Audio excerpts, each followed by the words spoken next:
Walt is visiting his mother, Leah, in Ohio. He is still working, traveling, and fully independent, and has only just begun to really worry about his own thinking problems. His mother is in her 80s. In the early morning, Walt calls me, freaking out. His mother behaved bizarrely in the night. She came charging into his room and demanded to know who he was, and then insisted that he show her some ID to prove it. Walt is clearly frightened and confused, relating the bizarre scene of the night. She could read the name on my license, Walter Michalek, but then she called me a liar, saying that her husband, Walt Sr., had been dead for many years. She said I probably stole her husband's identity. I don't know how I got her out of the room, but I barricaded the door with a chair and didn't sleep a wink the rest of the night. This morning, she acted completely normal, like it never happened. Walt and I, like most people, were not strangers to dementia problems in our families, particularly later in life.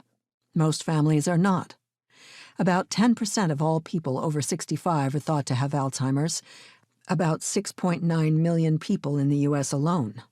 Age increases the risk, with about 5% of those 65 to 74, 13% of those 75 to 84, and 33% of those over 85. These figures don't include all the types of dementia.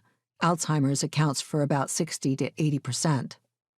But to add insult to injury, many cases involve more than one type of dementia-causing disease, mixed dementias. So, for example, someone could have Alzheimer's disease as well as cerebrovascular problems, and both often lead to dementia. Walt's father died very young, 52, from brain cancer. Walt always said that if he lived past 52, the rest is gravy.